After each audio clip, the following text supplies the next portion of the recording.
Le flash d'information locale, présenté par Laura Sahin. Bonjour à tous et bienvenue dans votre flash d'information locale. Nous sommes le mercredi 16 avril et voici les titres de votre édition. Ce mercredi jusqu'à 18h se réunissent au Pharo des entrepreneurs sportifs scientifiques pour célébrer les parcours inspirants. Il s'agit de la deuxième édition du forum Ancrage où près de 150 personnes issues de la diaspora africaine vont animer des masterclass et des tables rondes pour mettre en avant les initiatives fructueuses sur les deux rives de la Méditerranée. La visite du ministre de l'Europe et des Affaires étrangères, Jean-Noël Barrot, doit également ponctuer cet événement.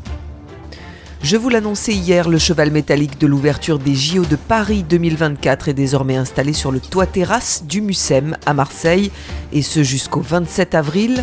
L'inauguration aura lieu aujourd'hui en présence du directeur artistique Thomas Joly et directeur exécutif des cérémonies des JO de Paris, Thierry Reboul. Thibaut Bourdin est le créateur de la chaîne YouTube La Folle Histoire. Il participe à un programme d'échange professionnel aux États-Unis et nous explique l'intérêt d'un tel séjour au micro de Magali Barthès.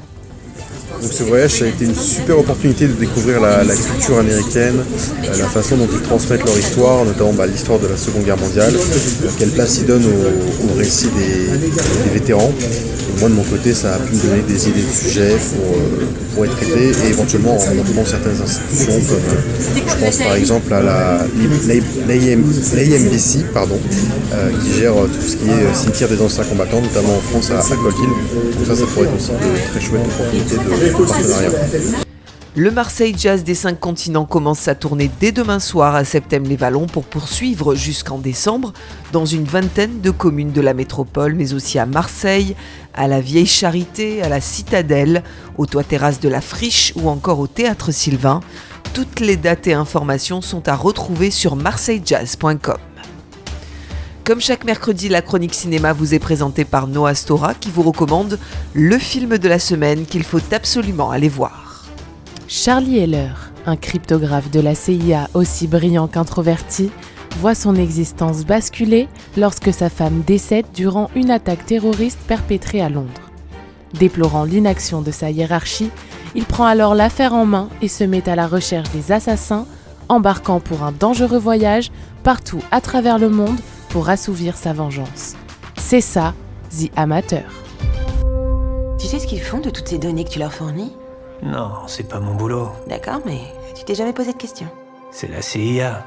Je sais qu'ils prendront la bonne décision. C'est peut-être mieux de pas savoir. Je t'aime. Moi aussi. Bon voyage. Merci.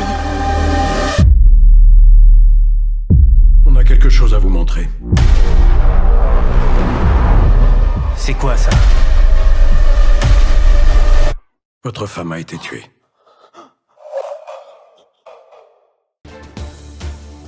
Le département des Bouches-du-Rhône est toujours en alerte jaune aux orages. Les températures sont de 13 degrés ce matin et jusqu'à 15 degrés cet après-midi sur notre belle cité phocéenne. Je vous retrouve tout à l'heure à 13h pour l'invité de la rédaction. Aujourd'hui, je reçois Nicolas Pagnol, petit-fils de Marcel Pagnol et gestionnaire du patrimoine familial. À tout à l'heure sur le 90.5. Tout de suite après ce journal, c'est l'Instant Mag de Magali Barthès. Comme vous le savez, Magali participe à un programme d'échange professionnel, l'International Visitor Leadership Programme aux États-Unis. Aujourd'hui, elle revient sur les différentes visites mémorielles qu'elle a effectuées à Oahu, l'île principale d'Hawaï. A tout de suite sur Radio JM. Je vous souhaite de passer une très belle journée sur le 90.5 et surtout, prenez bien soin de vous. Vous venez d'écouter le flash d'information locale, présenté par Laura Sahin.